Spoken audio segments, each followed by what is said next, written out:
ఈ శ్రేష్టమైనటువంటి సమయంలో దేవుని యొక్క మాటలు మనం వినబోయే ముందు చిన్న ప్రకటన మీరందరూ గమనించాలని ప్రభుపేట కోరుతూ ఉన్నాను. ఈ యూట్యూబ్ ద్వారా దేవుని యొక్క మాటలు వింటున్నటువంటి మీరు ఎక్కడున్నప్పటికీ మన తెలుగు రాష్ట్రాలలో కావచ్చు, ప్రపంచంలో ఎక్కడ ఉన్నప్పటికీ ఈ యొక్క దేవుని మాటలు వింటున్నటువంటి మీరు ఈ వాక్యముల ద్వారా మీరు బలపడినట్లయితే మీరు ఈ యొక్క యూట్యూబ్ పరిచర్యను ముందుకు సహకరించాలని ప్రభుపేట కోరుతూ ఉన్నాను. ఈ యూట్యూబ్ ద్వారా వస్తున్నటువంటి దేవుని వాక్యాల ద్వారా మీరు బలపడినట్లయితే ప్రియులారా, అనేక మందికి ఈ వాక్యములు షేర్ చేయండి. అనేకులకు ఈ మెసేజ్లు మీరు పరిచయం చేసి దేవుని యొక్క రాజ్య విస్తరణలో మీరు ముందుకు పోవాలని ప్రభుపేట కోరుతూ ఉన్నాను. ఈ ఛానల్ మీరు సబ్స్క్రైబ్ చేయండి, అనేక మందికి షేర్ చేయాలని కూడా ప్రభుపేట కోరుతూ ఉన్నాను. క్రైస్ట్ సెంటర్ యొక్క పరిచర్య నెల్లూరు మహా ప్రాంతంలో మల్లయ్యగుంట అనేటువంటి పట్టణంలో జరుగుతూ ఉన్నది. ఈ పరిచర్య నిమిత్తము మీరందరూ ప్రార్థన చేయాలని కూడా ప్రభుపేట కోరుతూ ఉన్నాను. ఈ కడవరి దినములలో, అంత్య దినాలలో నశించిపోతున్నటువంటి అనేక మంది ప్రజలను దేవుని కొరకు సంపాదించాలని ఒక మంచి ఉద్దేశంతో దేవుడిచ్చిన దర్శనమును బట్టి ముందుకు వెళుతూ ఉన్నాం. మీరందరూ మా నిమిత్తం, మా కుటుంబం నిమిత్తం, సంఘం నిమిత్తం ప్రార్థన చేయాలని ప్రభుపేట కోరుతూ ఉన్నాను. అలాగనే ఈ పరిచర్యకు దేవుడు మిమ్మల్ని ప్రేరేపిస్తే నశించిపోతున్న ఆత్మల నిమిత్తమో మా వంతు సహకారాన్ని మేము అందించాలని మీరు ఆశపడినట్లయితే మీరు మమ్మల్ని సంప్రదించవచ్చు.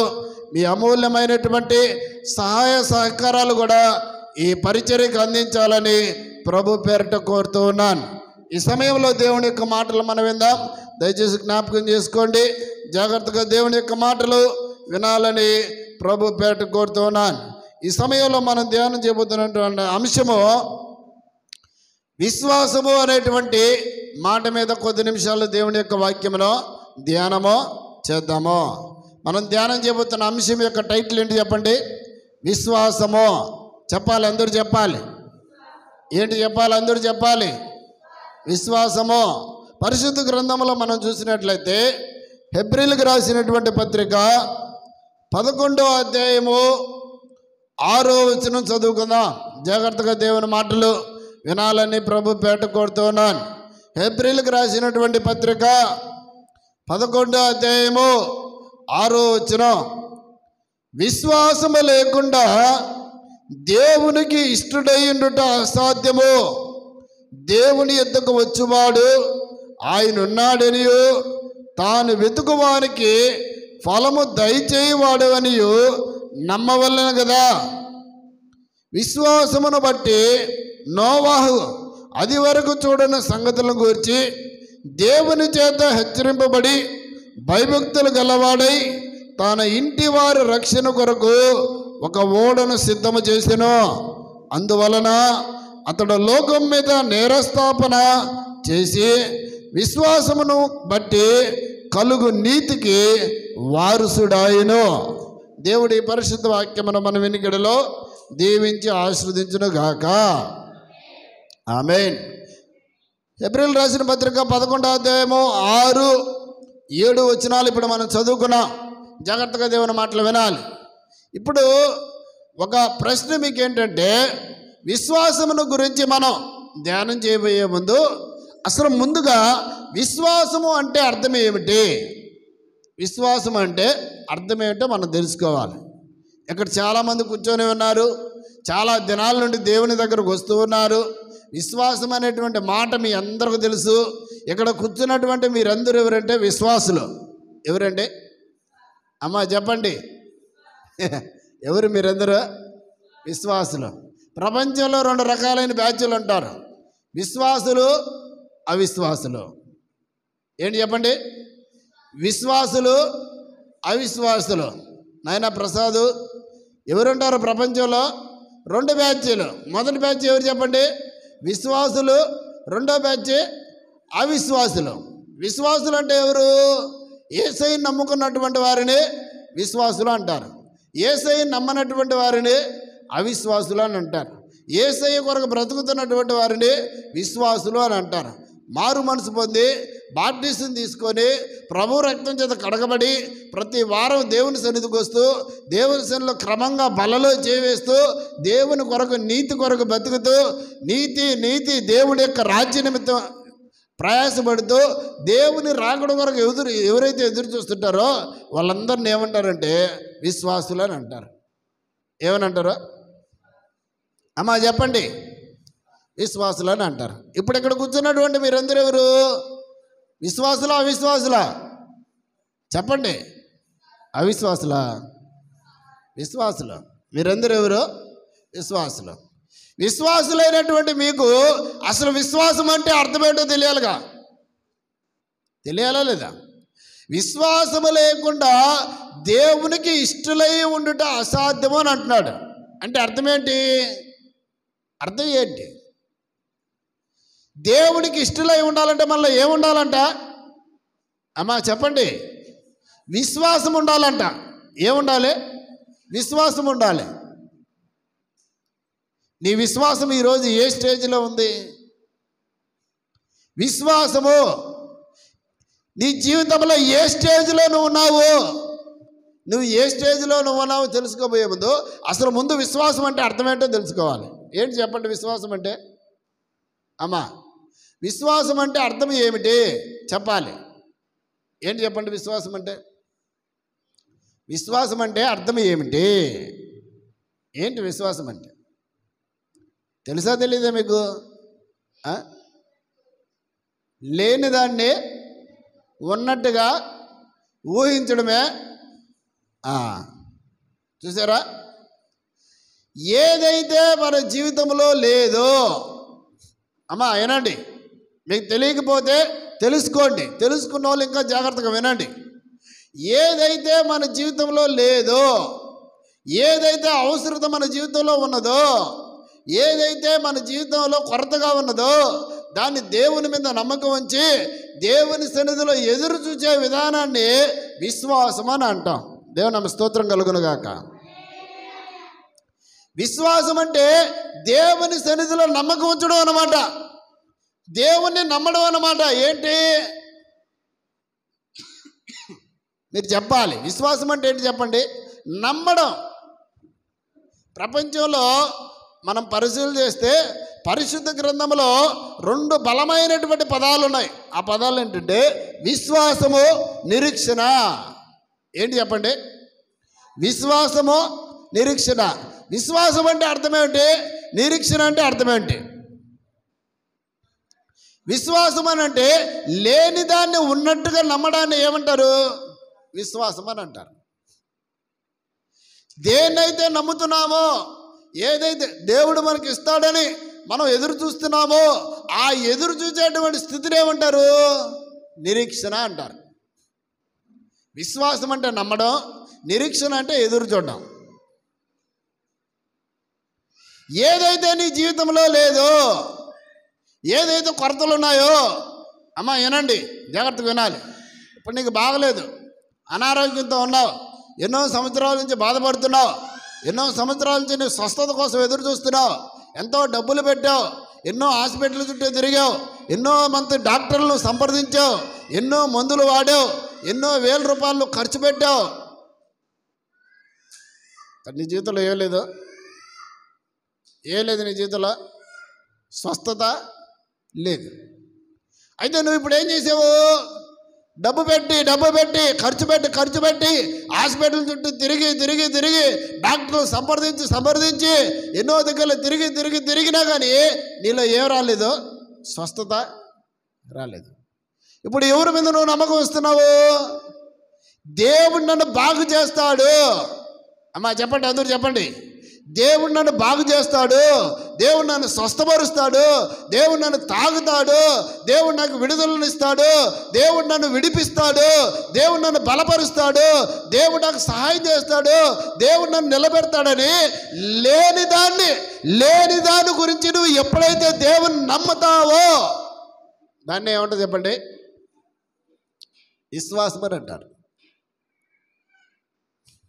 నీ జీవితంలో ఒక ఉద్యోగం లేదు, కష్టపడి చదువుకున్నావు, నువ్వు ఎన్నోసార్లు పాస్ అయ్యావు, మంచి మంచి సబ్జెక్టులలో మంచి మంచి మార్కులు వచ్చి మంచి మంచి ర్యాంకుల్లో ఫస్ట్ క్లాస్లో పాస్ అయ్యావు, ప్రయాసపడ్డావు. కానీ ఎన్నో దినాల నుండి నీ జీవితానికి ఒక ఉద్యోగం అవసరమైనది. ఏమవసరమైనది? ఉద్యోగం. నువ్వు చదివిన చదువుకి ప్రయాసకి ప్రతిఫలం కొరకు నువ్వు ఒక ఉద్యోగం కావాలి. దాన్ని ఎదురు చూస్తున్నావు. ఎవరి కొరకు ఎదురు చూస్తున్నావు? దేవుని సన్నిధి కొరకు ఎదురు చూస్తున్నావు. దేవుని మీద నమ్మకం ఉంచుతున్నావు. ఏమని?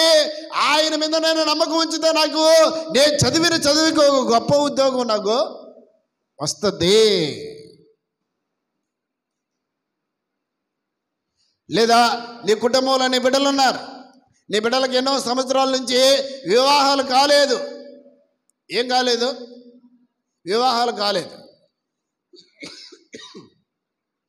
ఈరోజు చాలా కుటుంబాల్లో తల్లిదండ్రులు సమాధానం, శాంతి, నెమ్మదిలేక బాధపడుతుంటారు. ఎందుకు చూసినా నా కుమారుడికి నా కుమార్తెకి, అమ్మ ఏనండి ఎదురు, నా కుమారుడికి నా కుమార్తెకి సరి అయినటువంటి భాగ్యస్వామి రాలేదు, మంచి కోడలు రాలేదు, మంచి అల్లుడు రాలేదు, సరైనటువంటి సంబంధం రాలేదని బిడ్డల గురించి తల్లిదండ్రులు ఏమవుతున్నారు?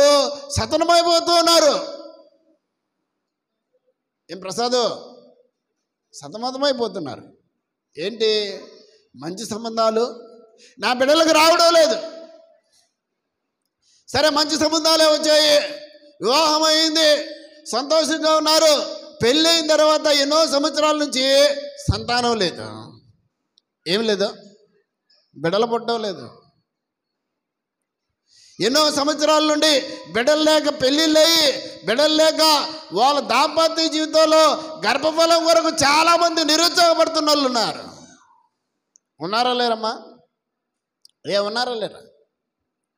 బిడ్డలాగా బాధపడే వాళ్ళు ఎంతోమంది ఉన్నారు. ఈరోజు వివాహాలు కాక బాధపడే వాళ్ళు కొంతమంది, వివాహాలు అయిన తర్వాత బిడ్డలు పుట్టలేదని బాధపడే వాళ్ళు కొంతమంది, చదువుకున్న తర్వాత కష్టపడి ఉద్యోగం రాలేదని బాధపడే వాళ్ళు కొంతమంది, ఎన్నో సంవత్సరాలు మాసాల నుండి అనారోగ్యంతో బాధపడి ఎక్కడేసిన గొంగలు అక్కడే అన్నట్టు ఎన్ని మందులు వాడినా, ఎన్ని ఇంజక్షన్లు వాడినా, ఎన్ని వేల రూపాయలు ఖర్చు పెట్టినా, ఎన్ని హాస్పిటల్ తిరిగినా, ఎన్ని డాక్టర్ల దగ్గరకు వెళ్ళినా స్వస్థత లేక, సమాధానం లేక, నెమ్మది లేక బాధపడుతున్న వాళ్ళు ఎంతమంది ప్రపంచంలో ఉన్నారయ్యా? ఉన్నారా లేదా? కొంతమంది ఏం చేస్తారు చూసినా, ఎంతో కష్టపడి సంపాదిస్తారు. ఉదయం లేస్తే సాయంత్రం పనుకునేంత వరకు వాళ్ళ ఆలోచన ఎట్టుంటుందో చూసినా, ఎట్ట సంపాదించాలి. మరి సంపాదిస్తారు, మరి ఆ డబ్బు ఎట్ట వెళ్ళిపోతుందో బయటికి తెలియదు.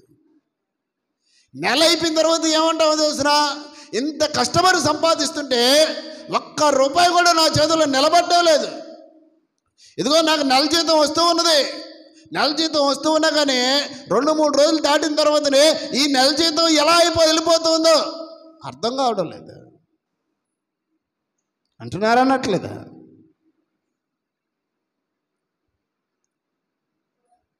అయితే మధ్యాహ్నం సమయంలో పరిశుద్ధాత్మ దేవుడు మనతో చెప్తున్న మాట ఏంటో చూసినా, బిడ్డ తల్లి వినాలి, మీరు జాగ్రత్తగా వినాలి. కొద్ది నిమిషాలు దేవుని మాటలు ప్రకటించబడుతున్నప్పుడు జాగ్రత్తగా వినాలి. ఇక్కడ విశ్వాసం అంటే ఏంటంటే దేవుని నమ్మడము. ఎవరిని నమ్మడమో అమ్మ చెప్పండి, తల్లి చెప్పండి. ఎవరిని నమ్మడం? మనుషులు నమ్మడం కాదు, అధికారులు నమ్మడం కాదు, తల్లిదండ్రులు నమ్మడం కాదు, భర్తను నమ్మడం కాదు, భార్యను నమ్మడం కాదు, నీ ఉద్యోగాన్ని నమ్మడం కాదు, నీకున్న బలాన్ని, నీకున్న చదువును, నీకున్న డిగ్రీని, నీకున్న పొలాలను, నీకున్న హోదాను నమ్మడం కాదు. విశ్వాసం అంటే ఏంటో తెలుసురా? దేవుని నమ్మడము. దేవుని నమ్మ స్తోత్రం కలుగును గాక. ఎవరు నమ్మడమో చెప్పాలి. అందరూ చెప్పండి,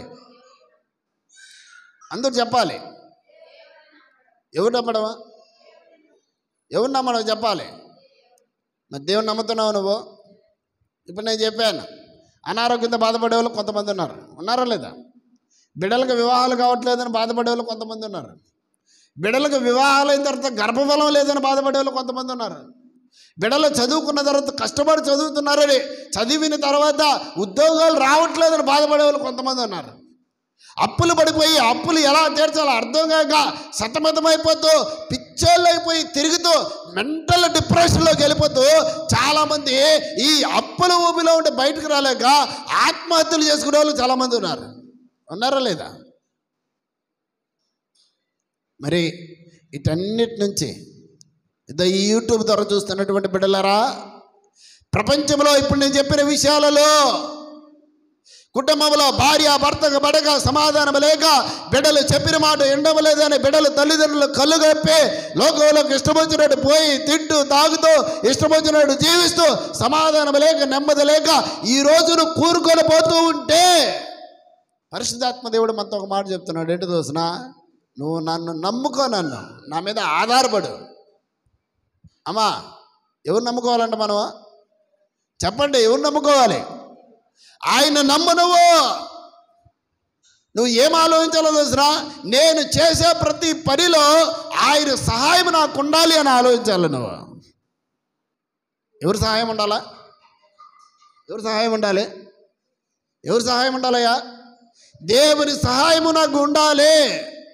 ఉదయాన్నే లేచి నువ్వు వ్యాపారానికి వెళ్తున్నావు, ఉదయాన్నే లేచి నువ్వు కాలేజీకి వెళ్తున్నావు, స్కూల్కి వెళ్తున్నావు, లేదా నీ ఇంటి పనుల మీద బయటకు వెళ్తున్నావు, నువ్వు లేదా నువ్వు ఉద్యోగాలకు వెళ్తున్నటువంటి నీవు చేయాల్సిన పని ఏంటో తెలుసిన? దేవుడు ఈరోజు నాకు సహాయం చేస్తాడు. ఎవరు సహాయం చేస్తారు? అమ్మా చెప్పండి, ఎవరు చేస్తారు? ఉదయాన్నే నిద్రలాగిస్తాం మనం, రాత్రి అంతా ఫోన్లు చూసుకొని ఆ ప్రిపేర్లు ఆడి ఆ గేములు ఆడి యూట్యూబ్లు చూసి అవి చూసి ఇవి చూసి ఫేస్బుక్లో, వాట్సాప్లో, యూట్యూబ్లు, ఇన్స్టాగ్రామ్లో అవి చూసి ఇవి చూసి రాత్రి 12 గంటకు పొనుకొని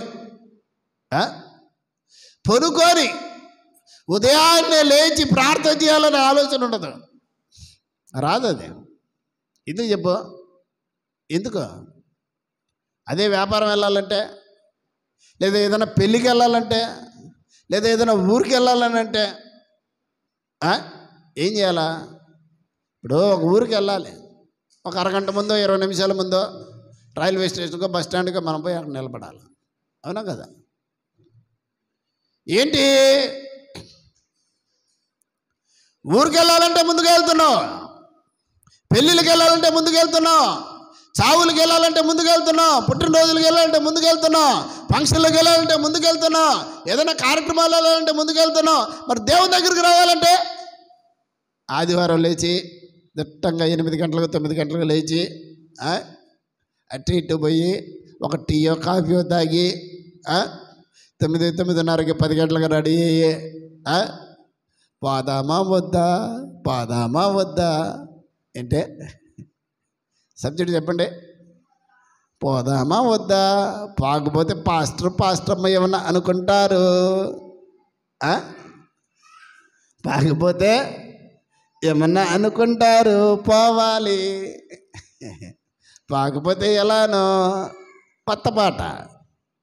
ఏంటే పత్తపాట వేస్ట్. మనం ఎవరి కొరకు రావాలా? ఏసే కొరకు రావాలి. ఎందుకు రావాలి? ఆయన నిన్ను బ్రతికించాడని రావాలి. ఎందుకు రావాలి తల్లి? పండు ఎందుకు రావాలి నాయన? ఆయన నిన్ను బ్రతికించాడు, ఆయన నిన్ను కాపాడాడు. కాపాడలేదా? ఆయన నిన్ను పోషించాడు, ఆయన నీకు సహాయం చేశాడు, ఆయన నీకు నడిపించాడు, ఆయన నీకు విడుదలనిచ్చాడు. ఇన్ని చేస్తున్నప్పుడు ఆయన దగ్గరకు పోవాలని ఆలోచన నీకుందా? మరి నాకు ఉద్యోగం లేదే, వ్యాపారం లేదే, లేదా నా బిడ్డల జీవితాలలో ఫలింపు లేదే, లేదా నా కుటుంబాలలో ఫలింపు లేదే, లేదా నా బ్రతుకులో ఫలింపు లేదే. దేవుని మీద నమ్మకం ఉంచితే దేవుడు సహాయం చేస్తాడనే ఆలోచన నీలో ఉందమ్మా? ఆలోచన ఉందా? ఎంతకాడికి మనము బాగలేకపోతే ఆ డాక్టర్ కాడికి పోవాలా, ఈ డాక్టర్ కాడికి పోవాలా, ఆ ఎల్లయ్య కాడికి పోవాలా, వీళ్ళ కాడికి పోవాలా? దేవుని కాడికి పోతే, దేవుని మీద నమ్మకం ఉంచితే దేవుడు సహాయం చేస్తాడు. ఆ నమ్మకం ఉందా? ఇప్పుడు విశ్వాసం అంటే చిన్న విషయం కాదు. అది దేవుని దగ్గర మనం ఏదో ఖర్చు పెడుతున్నాం అనుకోబాకండి. విశ్వాసం అంటే దేవుని మీద నమ్మకం ఉంచడమే, లేనిదాన్ని ఉన్నట్టుగా నమ్మడమే, లేనిదాన్నే ఉన్నట్టుగా నమ్మడమే. ఒకప్పుడు నేను దేవుని సన్నిధిలో ప్రార్థన చేస్తున్నా, ఏమని, ప్రభువా మందిరం కట్టాలి ఆయన, ఒక స్థలం కావాలి ప్రభువా అని అంటే నాకు ఒక కళ వచ్చింది. ఆ కళ ఏంటంటే, ఒక ప్రాంతంలోకి, అడుగు ప్రాంతంలోకి ఒక ఆయన వచ్చాడంట, చేయి పట్టుకొని తీసుకుపోయాడంట. తీసుకుపోయి పెద్ద అడవి అంటది, ఆ అడవి దగ్గర నిలబెట్టాడంట. చుట్టూ చూస్తే మొత్తం ఎడారేనంట, ఏమి లేవంట, ఒక కిల్లు లేదంట, ఒక కిల్లు లేదు, ఒక కిల్లు లేదు. ఒక పెద్ద చెట్టు ఉంది అక్కడ. ఆ చెట్టు దగ్గర వదిలిపెట్టి నన్ను, బిడ్డ నువ్వు సేవ చేయాల్సింది ఇక్కడే బిడ్డ అని చెప్పి ఆ చెట్టును చూపించి అక్కడ వదిలిపెట్టి వెళ్ళిపోయాడు. వదిలిపెట్టి వెళ్ళిపోయాడు.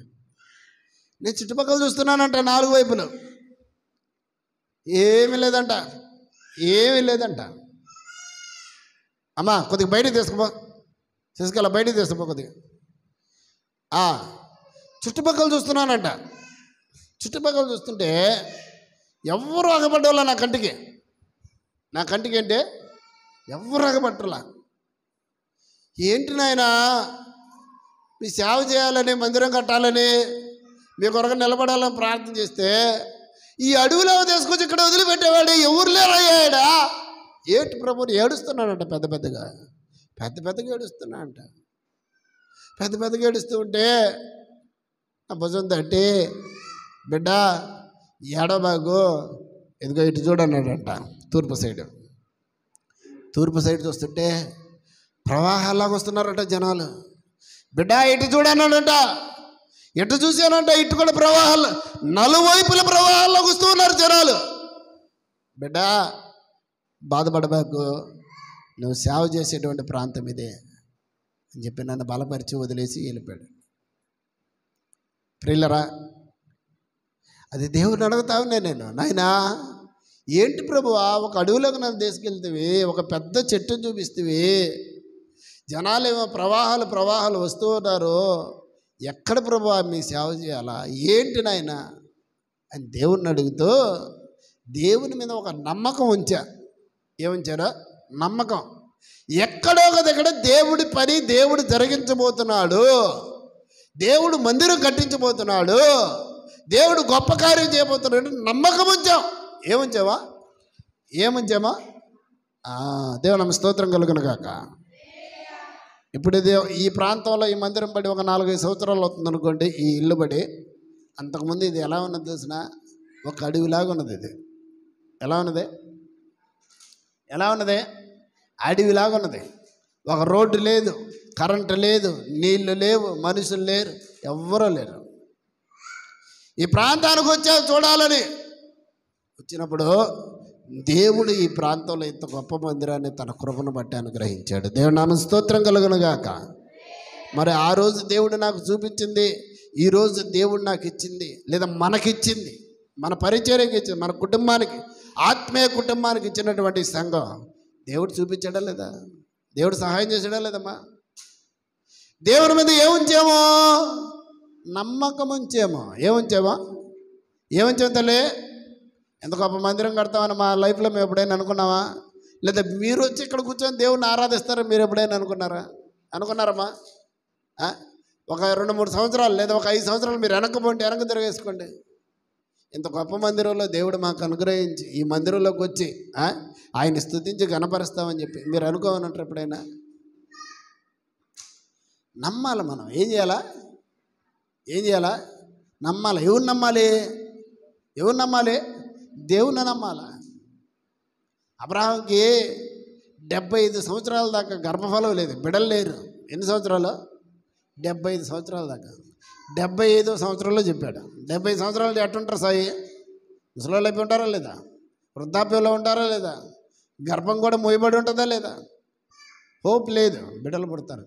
దేవుడు ఆ వయసులో చెప్పాడు అబ్రహాం శారాకి, నేను ఒక బిడ్డను నీకు ఇవ్వబోతున్నా, ఆ బిడ్డ ఇసుకరైన వాళ్ళే భూమి మీద విస్తరించబోతున్నారని చెప్పాడు. ఆ మాట అంటే శారమ్మ నవ్వింది. ఏం చేసింది? నవ్వింది. ఎందుకు తెలిసిన? అయ్యా, నా వయసు అయిపోయింది, నాకు ఇప్పుడు గర్భఫలం ఇస్తావా, నాకు బిడ్డను ఇస్తావా, నాకు సంతానం ఇస్తావా అని నవ్వింది. కానీ అబ్రహాం ఏం చేశాడు తెలిసిన? దేవుడు చెప్పిన మాట నమ్మాడు. దేవుడు నామ స్తోత్రం కలుగును గాక. దేవుడు చెప్పిన మాట నమ్మాడు. ఎన్ని సంవత్సరాలు ఎదురు చూశాడు తెలిసిన? 25 సంవత్సరాలు ఎదురు చూశాడు దేవుడి సన్నిధిలో. ఎన్ని సంవత్సరాలప్పుడు దేవుడు గర్భఫలం ఇచ్చాడు అబ్రహాంకి? 100 సంవత్సరాలప్పుడు ఒక్క కుమారుని ఇచ్చాడు. దేవుడి నామ స్తోత్రం కలుగును గాక. 100 సంవత్సరాలప్పుడు మామూలుగా ఇప్పుడైతే అసలు బతకరు అనుకోండి. ఆ టైంలో ఆయుష్కాలం ఎక్కువ ఉన్నింది. ఆ టైంలో మన పితరుల ఆదామ వాళ్ళ దగ్గర నుంచి మనం ఆలోచన చేస్తే 900 సంవత్సరాల పైన బ్రతికారు, ఆయుష్కాలంతో నింపబడ్డారు. ఇప్పుడు 60, 70, 80 సంవత్సరాలు బతకాలంటే కష్టం, ఎగిరిపోతా ఉన్నారు. ఎండాకాలంలో మామిడి చెట్టుకి మామిడికాయలు టప్పా టప్పా టప్పా టప్పా అట్ట ఎగిరిపోతూ ఉన్నారు. 20 సంవత్సరాలు 30, 40 సంవత్సరాలు వచ్చేకాడికి మనోడు గ్యాస్ ట్రబుల్ అంటాడు, బీపీ అంటాడు, షుగర్ అంటాడు, క్యాన్సర్ అంటాడు, తలనొప్పి అంటాడు, మోకాలు నొప్పి అంటాడు, ఆ నొప్పి అంటాడు, ఈ నొప్పి అంటాడు, ఫైనల్గా హార్ట్ అటాక్ అంటాడు. ఏటక్ అంటాడు? బతకట్లా, చచ్చిపోతుంటారు ఈ రోజుల్లో. పాపం ఎక్కువైపోయింది. పాపం ఎక్కువైపోయి 70, 80, 90 సంవత్సరాలు బతకాల్సిన మనిషి 20, 30 సంవత్సరాలుగా పాపం చేసి సమాధానం లేక, నెమ్మది లేక, జీవితంలో ఎట్టుపోతున్నాడు తెలియక, జీవితంలో చెడు అలవాట్లకు లోనైపోయి, తాగుడుకు లోనైపోయి, శరీరంలో అవయవాలని పాడైపోయి, లివర్ పాడైపోయి, క్యాన్సర్ వచ్చేసి, హార్ట్ ప్రాబ్లం, ఆ ప్రాబ్లం, ఈ ప్రాబ్లం, టప్పా టప్పా ఎగిరిపోతూ ఉన్నారంటే ఎందుకు చెప్పు? పాపం ఎక్కువైపోయింది. ఏం ఎక్కువైపోయింది? పాపం ఎక్కువైపోయింది. ఆనాటి కాలంలో బ్రతికారు. 75 సంవత్సరాలప్పుడు దేవుడు చెప్తే 100 సంవత్సరాలప్పుడు దేవుడి సన్నిధిలో దేవుడు ఆమేన్ అన్నాడు. దేవుడు నామ స్తోత్రం కలుగునుగా. అప్పటిదాకా అబ్రహాం ఏం చేస్తున్నాడు? నమ్మాడా నమ్మలేదా? అమ్మా చెప్పండి, నమ్మాడా నమ్మలేదా? ఈరోజు నువ్వు నమ్ముతున్నావా? ఒక జ్వరం వచ్చిందనుకో చర్చికి రావు, తలనొప్పి వస్తే చర్చికి రావు, కడుపు నొప్పి వస్తే చర్చికి రావు, జలుబు చేస్తే చర్చికి రావు, లేదా ఏదైనా తనలో వచ్చి పైన కూర్చున్నారంటే ఆ రోజు వెళ్ళిపోతావు వ్యాపారానికి. దేవుని మీద నీకు నమ్మకం తల్లి? దేవుని మీద నమ్మకం ఉందా? ఈరోజు మందిరానికి ఎంతమంది రాలేదు? ఎంతమంది జీవం కలిగిన దేవుని సంఘంలో ఉండవలసినటువంటి వారు లోకంలోకి వెళ్ళి తిరుగుతున్నారు ఈరోజు. అంటే నీకు దేవుడు అంటే భయం లేదా?